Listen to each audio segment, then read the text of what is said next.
The air in Commander Davies' office was always the same, thin, sterile, and smelling faintly of ozone and old, strong coffee. It was the scent of command, the smell of decisions being finalized and duties being assigned. I stood at attention, the crisp starch of my uniform scratching the back of my neck, waiting for the expected debriefing on the recent logistics audit. "At ease, Lieutenant," Commander Davies said, not looking up immediately.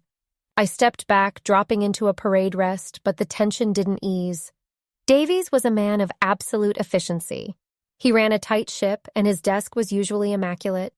Today, however, a single folded civilian newspaper lay slightly askew beneath a stack of official forms. It was the only smudge on the perfect landscape of polished wood and glass. I scanned his face. He was an imposing figure, a man I respected deeply. He had served with my father decades ago, and that shared history had always granted me a rare, almost familial protection on the base. He had seen me through the initial crippling grief when I first enlisted 2 years ago, right after Mom died, understanding that I needed the military's rigid structure to keep from drowning. "Sir, I'm ready for the audit review," I stated, keeping my voice level, professional. He finally lifted his head. His eyes, usually sharp, focused points of blue, were troubled. He didn't meet mine directly, instead focusing on a spot just over my left shoulder. That was the first alarm bell. Davies never avoided eye contact. "This isn't about the audit, Lieutenant," he said, his voice lower than usual.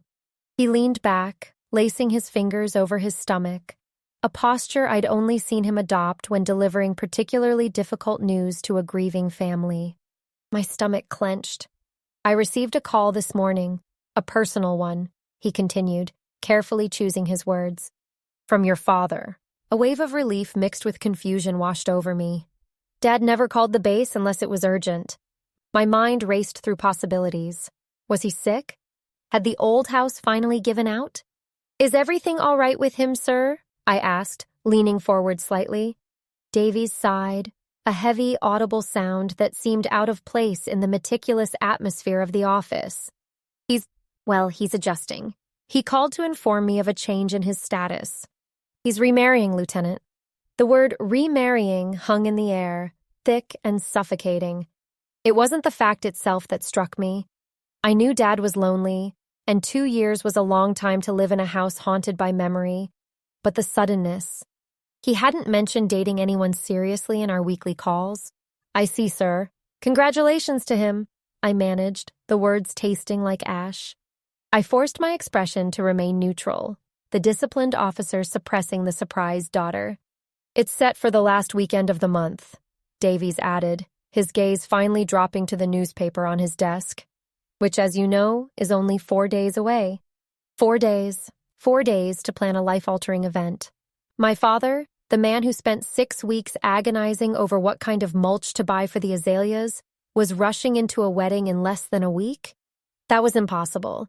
That was a sign of coercion, or, at the very least, profound emotional compromise. Then came the blow that shattered the last remnants of my military composure. "He also specified the location, Lieutenant," Davies murmured. "The ceremony is to be held in the garden." The garden.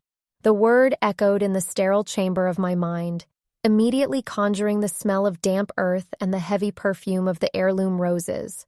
It wasn't just a garden, it was her garden. It was the living testament to my mother's enduring spirit. I remembered the excruciating last years of her life, the slow, cruel progression of the degenerative disease that stole her mobility, piece by agonizing piece. When her legs failed, she insisted on moving her work to the stone bench, tending her beloved tomato vines and meticulously pruning her prize-winning hybrid tea roses. When her hands began to shake, she taught me exactly how to hold the shears, guiding me with her eyes. That garden was her sanctuary, the physical manifestation of the life her body was betraying. And now, my father was going to allow some stranger named Tiffany to stand among my mother's roses and exchange vows of eternal commitment? It felt like a desecration, a willful act of erasing her memory from the only place she truly felt whole in the end. A heat started to spread through my chest, a burning resentment that threatened to undo 2 years of rigorous discipline. My knuckles tightened at my sides. Did he Did he mention who he was marrying, sir? I asked, my voice dangerously low. Davies picked up a pen, twirling it once. Tiffany, Lieutenant. A woman named Tiffany. Tiffany. The name sounded light, cheap, and entirely wrong for the heavy, soulful weight of my childhood home. My internal conflict flared immediately. I had joined the Navy to serve, to channel my pain into duty, structure, and order. I had sworn an oath. My deployment was critical, my current assignment non-negotiable. Yet that sense of duty was now fighting a primal, desperate need to protect the sacred ground my mother had fought so hard to cultivate and defend. I couldn't just stand by while my father, blinded by grief or manipulated by this woman, committed the ultimate betrayal. Sir, I need to understand something, I said, stepping forward again, abandoning parade rest entirely. My father is not impulsive. He is meticulous. Why the rush? Why the specific location? Davies finally looked me in the eye, and that's when I realized the true nature of his call. He wasn't just relaying information, he was delivering a coded message. He was insistent, Lieutenant, Davies said, leaning in conspiratorially, dropping all military formality. Strangely insistent about the date and the location. He made a point of telling me, despite my expressing surprise at the short notice. He sounded distant, almost rehearsed, like he was reading from a script. But he made sure I knew every detail. The pieces clicked into place. My father hadn't called Davies to politely inform his old friend. He had called him because he knew Davies would tell me. He knew the garden was my flashpoint.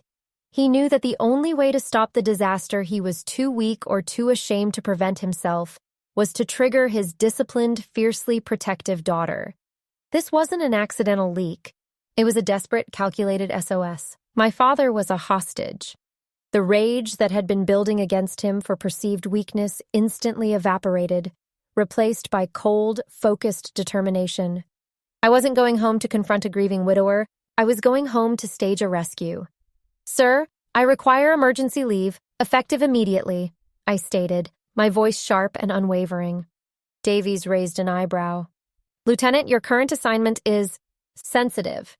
We can't just pull you out. I understand that, sir, I countered, standing taller.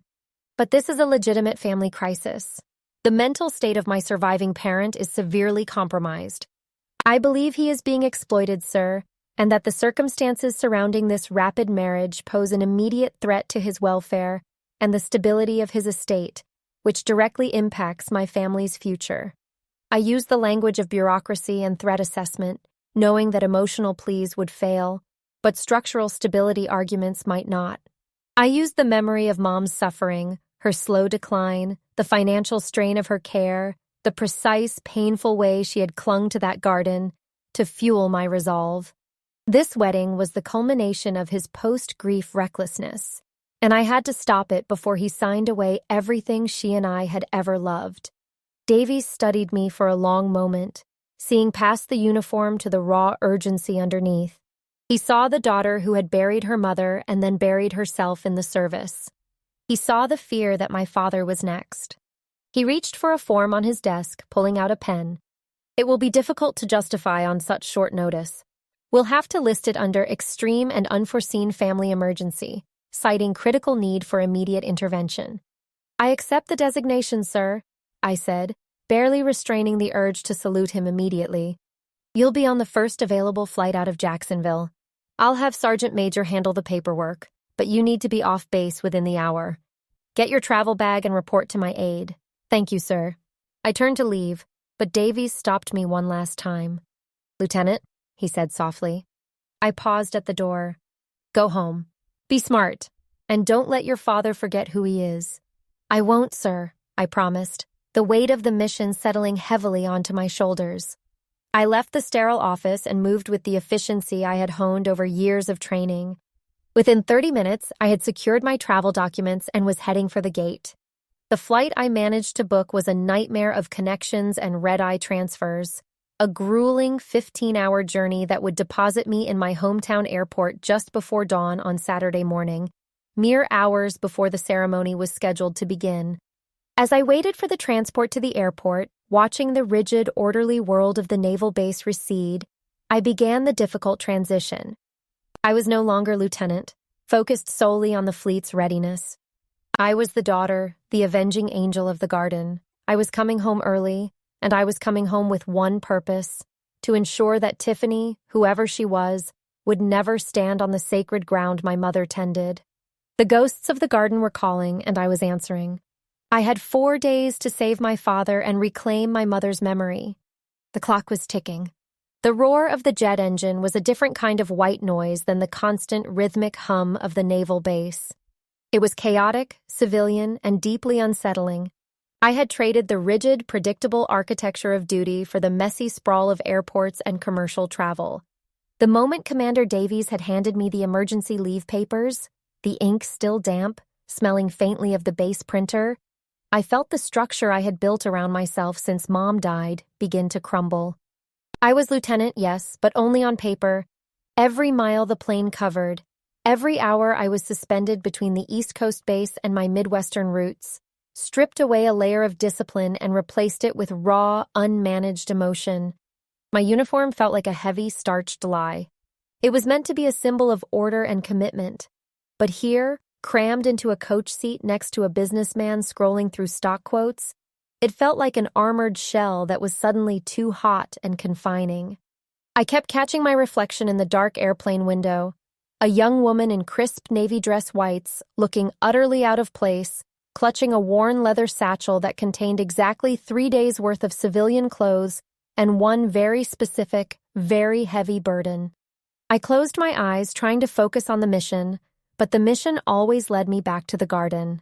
The garden wasn't just a patch of dirt behind our house. It was Mom's final, perfect world. When the degenerative disease started its slow, cruel takeover, first robbing her of her mobility, then her strength, the garden became her sanctuary. She couldn't walk the rows anymore, but she could sit on the heavy, moss-covered stone bench Dad had built for her 20 years earlier. From that bench, she directed the entire operation. I remembered the meticulous detail she demanded.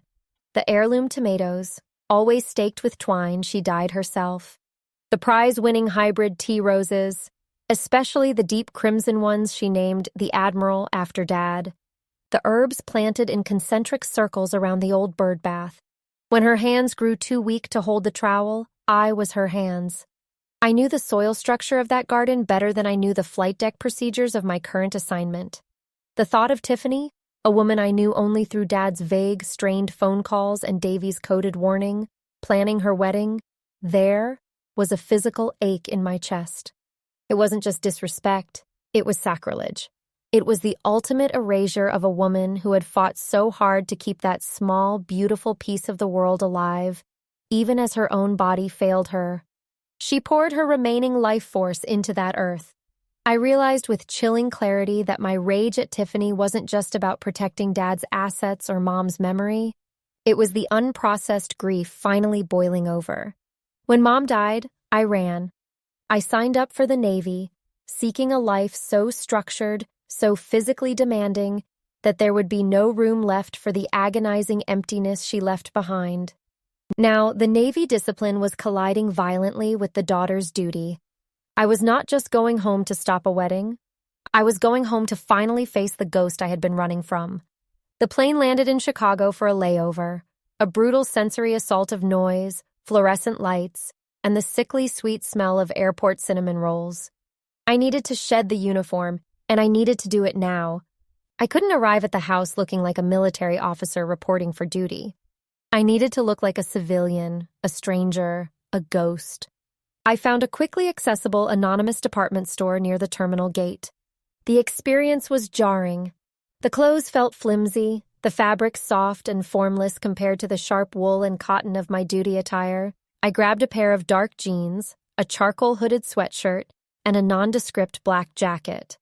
The cashier, a tired woman chewing gum, barely glanced at me in my dress whites.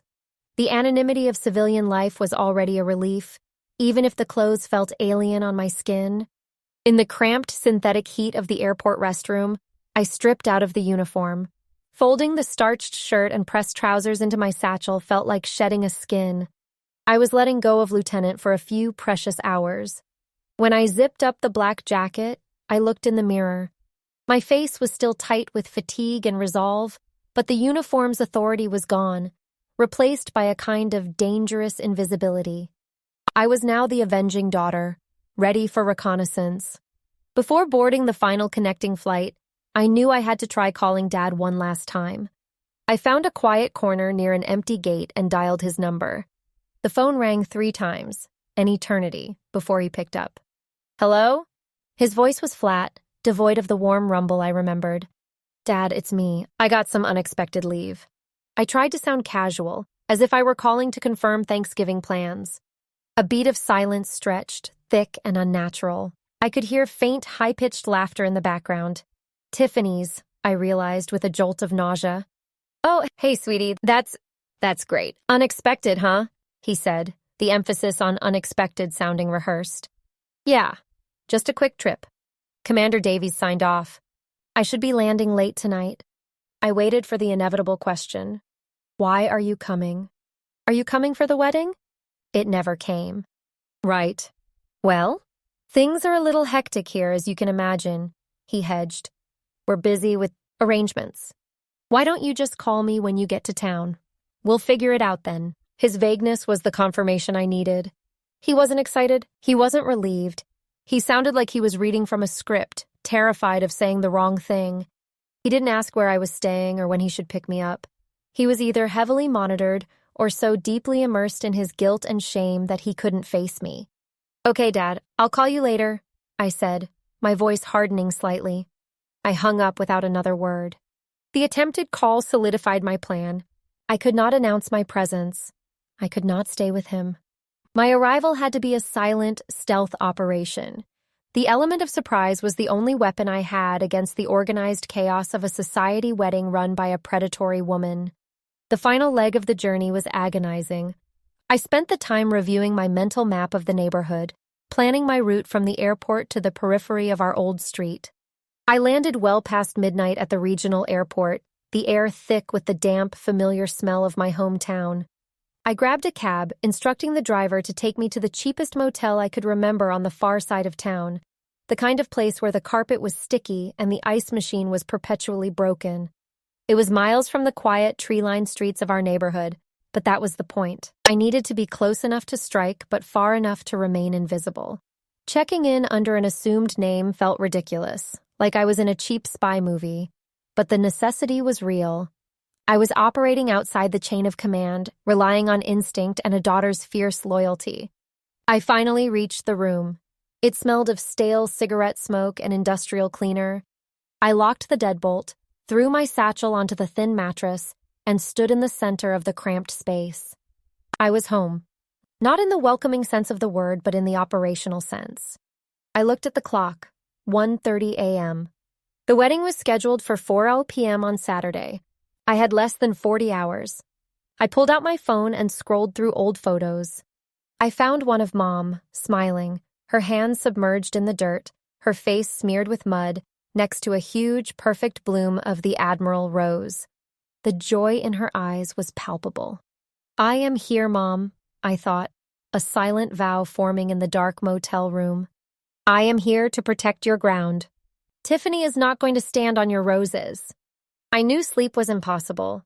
I needed to see the house, to survey the damage, to confirm the scope of the enemy's preparations. The reconnaissance had to start now, under the impenetrable cover of the deepest night. I slipped into my dark civilian clothes, pulled the hood over my head, and stepped back out into the cool, silent American night. The transition was complete. Lieutenant was on standby. The avenging daughter was on the hunt. The air was thin and cold, carrying the faint metallic scent of the ocean, a smell I was used to associating with duty and distance. Now, though, I was miles inland, trading the clean, antiseptic discipline of the base for the damp, messy reality of my old neighborhood. I felt the weight of my civilian clothes, dark denim and a hooded sweatshirt, a conscious shedding of the uniform that had been my skin for the last 2 years. Lieutenant Sarah was gone. Only the daughter remained. I parked the rental car 4 blocks from the house, tucking it beneath the canopy of an ancient oak tree that still smelled of wet leaves and childhood mischief. Walking those 4 blocks was stranger than any deployment I had faced. Every crack in the sidewalk, every familiar mailbox, every silent, dark window held a memory, a ghost of a life I had purposefully abandoned.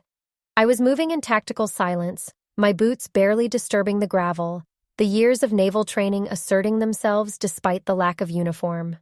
Low profile, perimeter check, assess threat level. The military structure was the only thing holding the raw, pulsing grief and anger inside me. I rounded the final corner, and the sight of the house hit me like a physical blow. It wasn't the welcoming, slightly worn home I remembered. It was a spectacle. Floodlights, harsh and clinical, bathed the front lawn in an unnatural white glare. Huge industrial rental trucks, catering, florists, event planners, were parked haphazardly along the curb, their hazard lights flashing a sick, rhythmic pulse against the pre-dawn stillness. The house itself, usually dignified and reserved, looked garish, draped in temporary, cheap white fabric and garlands that clashed violently with the sturdy, permanent fixtures Mom had chosen. I slipped across the street and melted into the deep shadow of Mrs. Henderson's towering privacy fence. My heart hammered, not from exertion, but from the sudden, overwhelming realization that this was real. This wasn't just a wedding, it was a hostile takeover. I found a small, familiar gap in the fence, a place where my childhood self used to sneak through to retrieve errant baseballs, and crouched low. Peering through the slats, I focused on the activity in the backyard. It was 4:30 a.m., yet there was a flurry of activity. And then I saw her, Tiffany. She was standing near the patio, wrapped in an ivory silk robe that looked expensive and utterly ridiculous at this hour. She was holding a small silver megaphone, a detail so cartoonishly evil it almost made me laugh if I hadn't been so consumed by fury. She was directing two poor, exhausted-looking men who were struggling to erect a massive, ornate archway directly in the center of the garden. "Higher, higher, you fools! It needs to eclipse the house. This is my moment, not some rustic farm wedding," she snapped, her voice carrying clearly across the quiet yards. I watched her point a long, manicured finger toward Mom's prize rose bushes, the deep, crimson American beauties that Mom had babied through 2 harsh winters. "And those dreadful red things," Tiffany continued, waving dismissively. "They clash with the champagne theme. Cover them, or better yet, yank them out and replace them with something white and contemporary. I want sterile elegance. Sterile elegance." The phrase echoed in my mind, a complete desecration of everything my mother stood for. Mom's garden was messy, vibrant, overflowing with life and color. It was her refuge when her body began to fail her, when the degenerative disease made every step agony. She couldn't travel, couldn't leave the house, so she poured all her remaining energy into creating a world she could control. A world of life and growth just outside the window. Tiffany wanted to replace that living, breathing memorial with a backdrop for a photo shoot. The anger was immediate, a burning coal in my chest, but it was quickly tempered by the realization that I needed to observe the second target. My father. I scanned the periphery until I saw him emerge from the back door, carrying 2 steaming mugs. He looked like a ghost. He was wearing his old gray sweatpants and a thick sweater, but the exhaustion radiating off him was palpable. He looked defeated, utterly and completely miserable. He approached Tiffany tentatively, offering her a mug. "Darling, the caterers need the final count on the gluten-free options," he mumbled, his voice low. Tiffany didn't even look at him. She snatched the mug, took a sip, and made a face. "Too hot. And stop bothering me with details, Henry. That's why I hired the planner. Go supervise the lights. I swear, if those string lights aren't perfectly symmetrical, I will send the bill directly to your brokerage account." My father flinched. He didn't argue. He just nodded, turning slowly to shuffle toward the garage where the electricians were working. That moment was the pivot point. My initial burning resentment toward my father, the feeling that he was betraying Mom by simply moving on, vanished. He wasn't a willing groom. He was a hostage. Grief had made him vulnerable, and Tiffany, like a predator spotting a weak member of the herd, had moved in for the kill.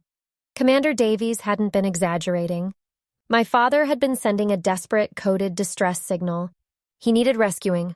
My mission solidified. It wasn't just about stopping the wedding. It was about exposing the truth and saving my father from this manipulative leech. I pulled back from the fence, my muscles tight. I needed closer inspection. I needed to stand in the garden, to feel the ground, to assess the enemy's deployment of cheap decorations. I circled the block, moving silently toward the back perimeter. The miller's yard was dark and quiet. I located the familiar dense hedge that separated our properties. It was thick with ivy and low-hanging branches, a perfect natural curtain. I dropped to my stomach, pushing my way through the thicket.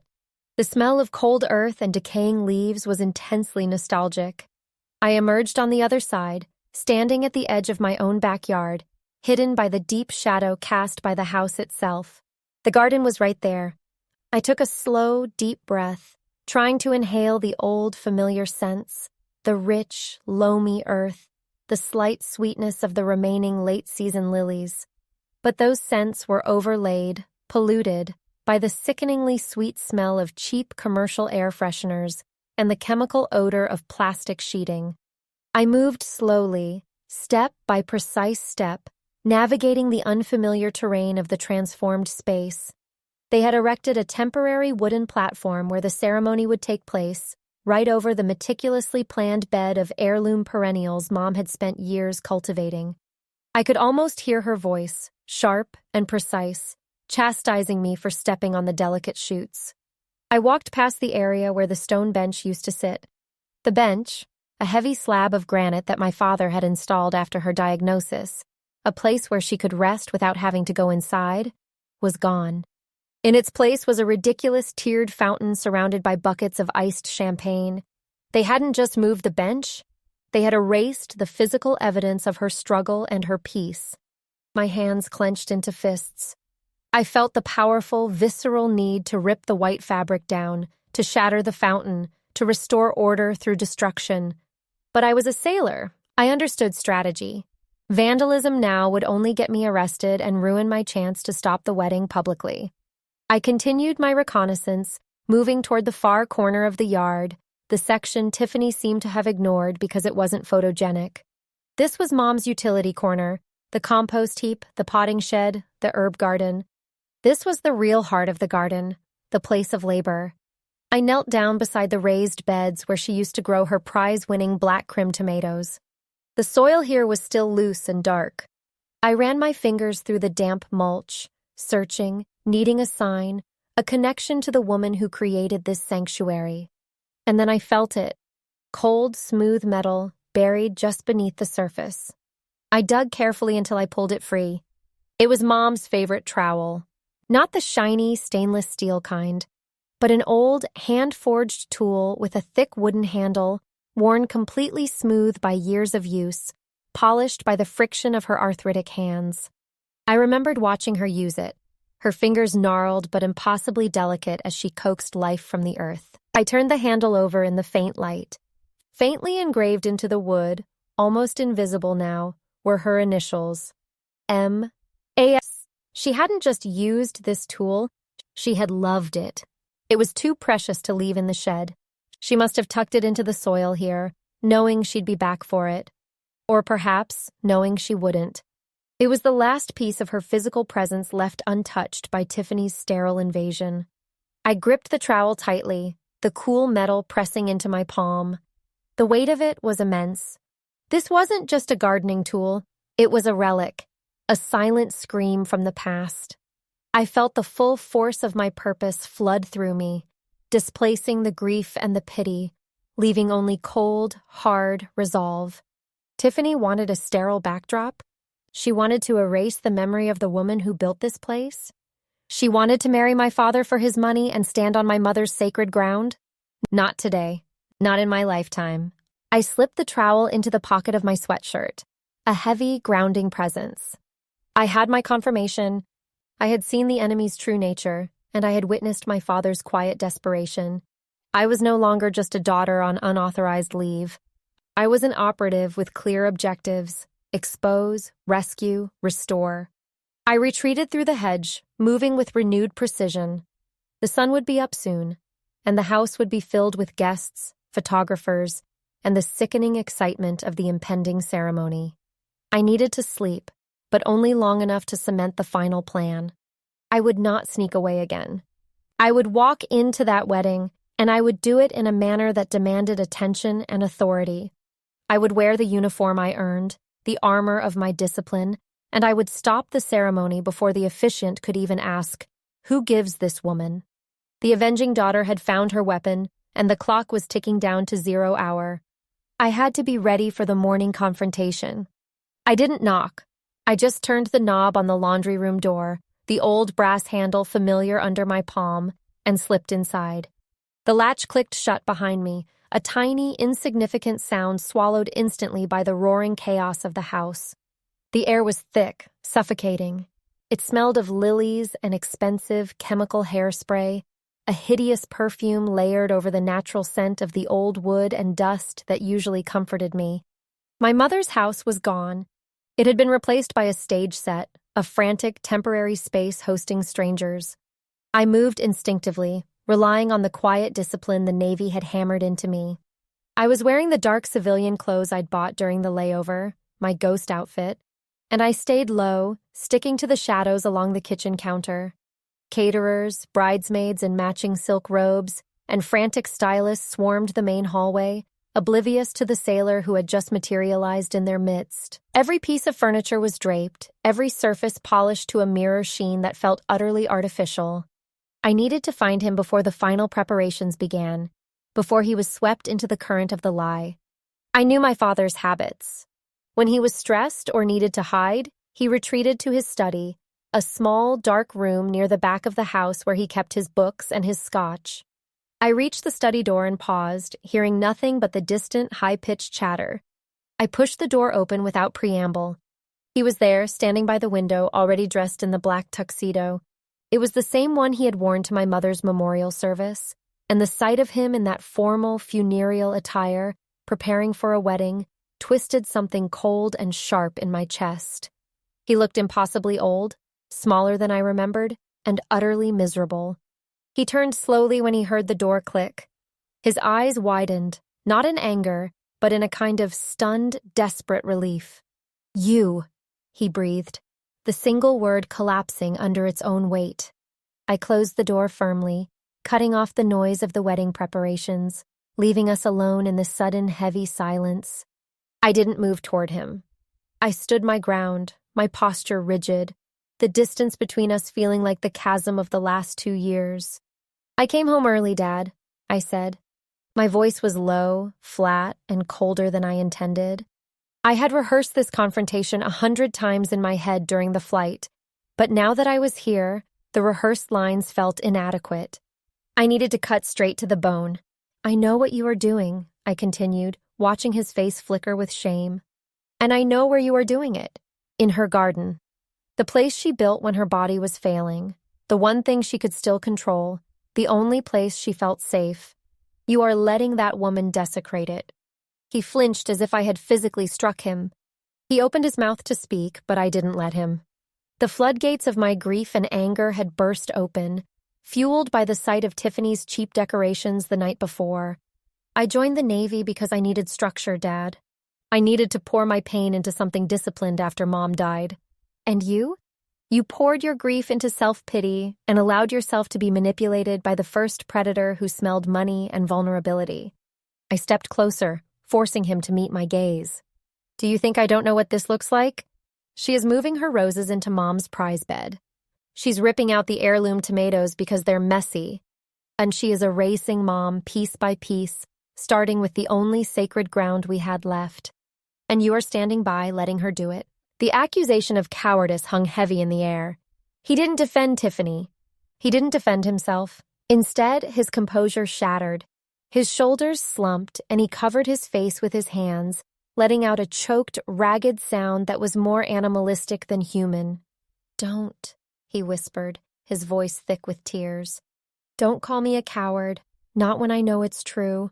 I waited, my heart pounding a frantic rhythm against the silence. This was the moment of truth. Either he was complicit, or he was trapped. He lowered his hands, his eyes red and wet. "When you left, I was lost." "Tiffany?" She was noise. She filled the silence. But it was never right. I knew it wasn't right. When she insisted on the garden, insisted on this weekend, I knew I had made a terrible mistake. He took a shaky breath, looking past me as if seeing Commander Davies's sterile office. I called Davies. I told him about the wedding. I didn't tell him to stop you, not in so many words. But I told him the date, the location, the whole awful thing, and I told him how much I missed you, how much I needed you home. My blood ran cold. The coded message, the awkwardness in Davies's office. It wasn't a leak. It was a desperate flare fired into the dark. My father hadn't been calling to invite me. He had been calling for help. You signaled me, I stated, not as a question, but as a realization. He nodded, tears streaming freely down his face now. I couldn't do it, kid. I couldn't call it off. I was too ashamed, too far in. She's got her hooks in everything. The caterers, the guests, the contracts. She threatened to ruin me publicly if I backed out. I was trapped. I was praying that the Navy structure, the discipline I knew you had, would force you to see something, do something. The anger drained out of me, replaced by a fierce, protective surge. He wasn't the enemy. He was the hostage. She's after the trust fund, isn't she? I asked, recalling my observations of her interactions with the staff. Everything about her screamed entitlement, not affection. More than that, he muttered, glancing toward the locked safe hidden behind a bookshelf. She's been pushing me to sign the final papers transferring the beach house deed before the ceremony. She needs the marriage certificate to finalize the last of it. I told her I would sign them this morning, right before the wedding. He walked quickly to the safe, spun the combination, and pulled out a thin manila envelope. He didn't open it. He simply held it out to me. These are the financial projections her lawyer sent me, along with the prenup draft. Look at the debt she's carrying. Look at the assets she demanded. I need you to stop this, Kate. I need you to do what I was too weak to do. I took the envelope. It felt significant, heavy with the weight of proof. It wasn't just about Mom's garden anymore. It was about protecting my father from financial ruin and emotional devastation. Go upstairs, Dad, I instructed, my voice regaining its military edge, but softened now by deep affection. Go to your room, lock the door. Tell them you have a headache. Stay out of sight until I tell you it's over. He looked at me, his eyes full of gratitude. What are you going to do? I'm going to end this charade, I said, tucking the envelope securely into the waistband of my pants. And I'm going to do it in a way that ensures she never darkens this doorstep again. I left him there, collapsing onto his chair, already looking relieved. I had come home in civilian clothes to sneak in, but I would not confront her as a civilian. I went up to my old bedroom. It was thankfully empty, though the closet was stuffed with garment bags belonging to the bridesmaids. I found my navy duffel bag tucked under the bed, where I had stashed it after checking out of the cheap motel. I unzipped the bag and pulled out the crisp, white dress uniform. The fabric felt cool and familiar against my skin. There is a specific meditative ritual to putting on the uniform. The precise folding of the collar, the careful placement of the ribbons earned through sweat and sleepless nights, the sharp crease of the trousers. This uniform was more than cloth. It was my identity, my shield, and my weapon. It symbolized order, truth, and duty. Everything Tiffany was not. I stood before the full-length mirror, no longer seeing the exhausted, grieving daughter who had stumbled off a plane, but Petty Officer First Class, ready for deployment.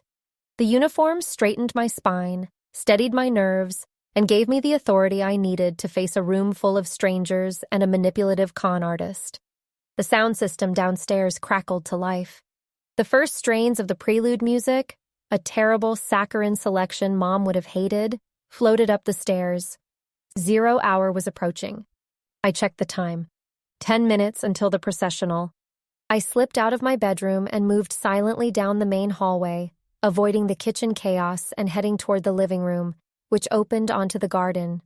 I found an alcove near the front door, partially obscured by a rented flower arrangement that looked suspiciously plastic. I stood there, breathing deeply, regulating my heart rate, focusing my attention on the music. I could hear the nervous laughter of the guests mingling outside. I could hear the officiant testing the microphone, I was a wire coiled tight, waiting for the precise moment of release. Wait for the cue. Wait for the highest point of expectation. The prelude ended. A deep silence fell over the garden, followed by the first soaring notes of the processional march. The bridesmaids were walking out now, their silk dresses rustling softly. Tiffany would be next. This was it. My father was safe, the evidence was secure, and I was armed with the truth and the authority of my service.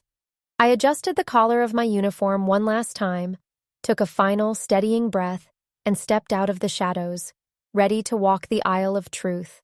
The music was the first thing that hit me. Pachelbel's Canon in D, a melody synonymous with gentle joy and profound commitment.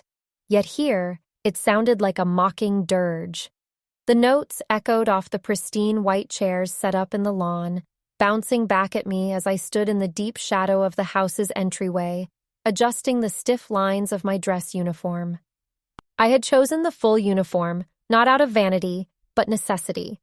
It was a shield, a declaration of purpose, and a symbol of the discipline I had forged in the furnace of grief. It was the only armor strong enough to stand against the saccharine performance unfolding outside. I took one final deep breath, tasting the cloying scent of lilies that Tiffany had insisted upon, a scent Mom had always hated. My hand went instinctively to the small, folded document tucked securely inside my jacket pocket. My father's silent plea, his key to freedom. The last bridesmaid, a nervous woman with too much makeup, finished her slow, deliberate walk and took her place beside the altar.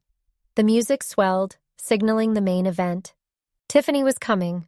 I pushed off the doorframe and stepped into the blinding morning light. The garden, Mom's sacred space, was unrecognizable. The delicate balance she had spent decades cultivating was lost beneath a flood of cheap tulle, rented silk, and gaudy gold trim. The sight struck me with a fresh wave of visceral offense. They had draped a hideous white archway right over the stone bench where Mom used to sit, overlooking her prize-winning hybrid tea roses. Those roses, I noticed with a sharp intake of breath, were currently wilting, suffocated by plastic ribbons tied around their stems. I moved forward, my polished black shoes clicking sharply on the patio stones, a sound utterly foreign to the quiet sanctity of this place. The initial reaction was a ripple of confusion, like a stone dropped into calm water. Heads turned. Whispers started, quickly escalating into audible gasps. I could feel the weight of 100 eyes, but I kept my gaze fixed on the end of the aisle, on my father. He stood beside the officiant, rigid in a tuxedo that looked 2 sizes too big, his face pale and drawn. When his eyes finally met mine, there was no shock, no anger, only a profound, heartbreaking relief. It was the look of a drowning man spotting a lifeline. That look solidified my resolve, banishing the last vestiges of doubt about whether I was doing the right thing. I wasn't destroying a wedding. I was executing a rescue mission. The music reached its climax. Tiffany appeared at the far end of the aisle, clinging to the arm of a terrified-looking man I vaguely recognized as her brother. She was radiant, shimmering in white lace, a vision of triumphant, manufactured perfection. Her smile was wide, fixed, and predatory. She didn't see me immediately. She was too busy basking in the attention, her eyes darting across the crowd, confirming her victory. It wasn't until she was halfway down the aisle, just past the wilting roses, that her gaze swept over the crowd and snagged on the anomaly, me. Standing tall and still, directly in her path, dressed in my navy whites. Her fixed smile faltered, twitching at the edges. Her steps slowed, becoming hesitant, then stopping altogether. The music continued, oblivious to the sudden, agonizing silence that descended upon the guests. I waited until the processional music finally faded, leaving only the chirping of cicadas and the frantic beating of my own heart. "What in God's name is the meaning of this intrusion?" Tiffany demanded, her voice tight and strained, yet still attempting the sweet bridal lilt. "Darling, who is this? Security, someone remove this disruptive child." I didn't move. I let her command hang in the air, allowing the guests to register the sharp, demanding edge of her true voice. "I am not a child, Tiffany," I said, my voice cutting through the silence, clear and steady, practiced in the command deck. I am Lieutenant Commander, protagonist's rank, and I am home early. I took 2 deliberate steps toward her, bringing me right up to the front row of chairs. This ceremony is concluded, I announced, addressing the officiant, a nervous-looking man who clearly wished he were anywhere else. I advise you to step away. This is now a matter of family and, as you will soon understand, a matter of financial fraud. Tiffany's brother visibly recoiled, dropping her arm as if it were a hot coal. Fraud? Tiffany squeaked, her voice rising several octaves. She tried to laugh, a brittle, manufactured sound. Don't be ridiculous. Your father and I are deeply in love. You are nothing but a jealous, selfish daughter trying to ruin his happiness because you couldn't handle your own grief. Her words were meant to turn the crowd against me, and I saw a few heads nod in agreement. It was a good strategy, playing the grieving orphan card, but I was ready. Grief is precisely why I am here, I countered, my eyes sweeping over the ravaged garden one last time before focusing solely on her. Grief, and the protection of a man too broken by loss to see the parasite you are. I pulled the folded document from my pocket, unfolding it slowly. It was a summary of her outstanding debts, collected from 3 separate jurisdictions, along with a discreet note from my father detailing his recent changes to his insurance policies, changes she had subtly coerced him into making, naming her as the sole beneficiary weeks before the wedding. You claim love, I stated, holding the paper up, not waving it wildly, but presenting it as evidence in a courtroom. But I see only calculation. My father is not just marrying you, Tiffany. He is liquidating his assets to settle your substantial debts. I read the figures aloud, the cold, hard numbers echoing brutally against the soft romance of the setting. I detailed the refinancing of the house, Mom's house, which she had insisted upon for renovations, but which was clearly timed to line up with her creditors' deadlines. My father is a wealthy man, yes, but he is also a vulnerable one, I continued, ignoring her sputtering attempts to interrupt. You preyed upon his loneliness. You rushed this wedding, insisting on this location, Mom's garden, not because you respected its beauty, but because you wanted to publicly erase her memory and claim her territory. I gestured toward the wilting roses. Look around you. This garden was my mother's sanctuary during the hardest years of her life. She cultivated life here when her own was failing. And you, Tiffany, you treat it like a cheap rental venue, smothering her roses with plastic and demanding that my father sign away his security to satisfy your gambling debts in Vegas. That last detail, the gambling debts, was the breaking point. It wasn't just the money, it was the sheer vulgarity of it. The contrast between the sacred space and the sordid truth. The crowd shifted again, the murmurs now confirming my account. I saw the officiant quietly slip away, vanishing into the hedge line. Tiffany's composure evaporated completely. The angelic bride mask cracked, revealing a face contorted by pure, unadulterated fury. You little brat, you ruined everything, she shrieked, tearing the delicate lace veil from her head and throwing it to the ground.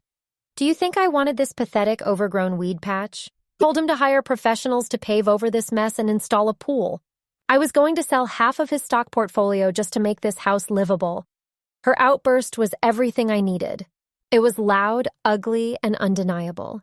She had confirmed every suspicion, every accusation, not just to me, but to every single guest, every friend, and every relative who had gathered there. She had publicly declared her contempt for the space, the memory, and my father's life. My father, who had remained frozen until that moment, finally moved. He took a single, slow step back from the altar, his eyes wide with a mixture of shame and dawning realization. Tiffany stomped her foot, her white satin shoe grinding into the pristine lawn. You think you're so high and mighty in your little costume? Your father is a weak fool, and he deserved to lose everything. I hate this town, and I hate your dead mother's tacky taste. With a final, inarticulate cry of rage, she spun around and sprinted back down the aisle, her expensive dress dragging through the dirt. The silence she left behind was profound, a vacuum where music and vows should have been. Her brother and the remaining bridesmaids scattered awkwardly, melting into the crowd of guests who were now retrieving their coats and slipping away with embarrassed haste. Within minutes, the garden was emptying.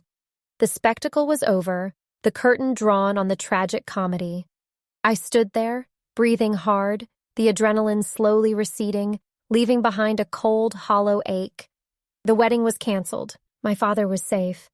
But the victory felt heavy, tainted by the ugliness of the confrontation. I watched the last few cars pull away from the curb. The garden, littered with discarded programs and the remnants of Tiffany's short-lived dream, looked desolate. I finally turned to face my father. He was still standing by the altar, his hands hanging limp at his sides. He looked utterly defeated, yet somehow lighter. I walked the remaining distance to him, slowly, taking in his tired eyes and the deep lines etched around his mouth. I didn't offer a hug. We weren't a hugging family, especially not when the air was thick with unspoken trauma. I didn't need to lecture him, and he didn't need to apologize. The truth had been spoken, and the relief in his posture was acknowledgement enough. I reached out and gently removed the boutonniere from his lapel, a ridiculous, oversized white rose that clashed with the muted colors Mom preferred. "She's gone, Dad," I said, my voice barely a whisper, finally dropping the authoritative tone. "You don't have to worry anymore."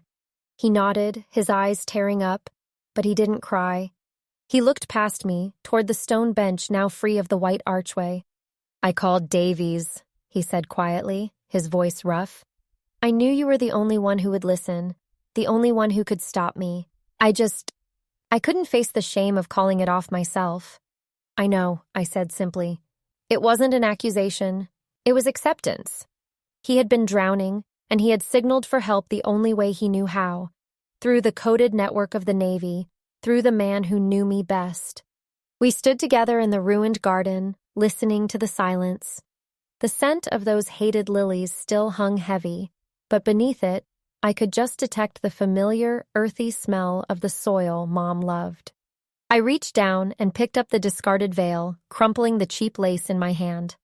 "It's going to take a lot of work to fix this," I murmured, looking at the wilting roses, the damaged grass, the sheer disrespect inflicted upon the land. My father finally looked at me, a genuine, if weary, smile touching his lips. "I think you're right, Lieutenant Commander," he said. "Do you think you can spare a few weeks of your leave?"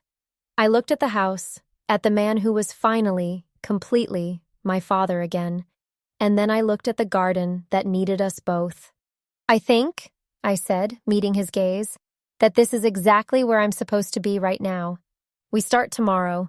We're going to need a lot of compost." I slipped my arm through his, and together we walked away from the makeshift altar, leaving the chaos behind. The wedding was over. The healing had begun. I was home.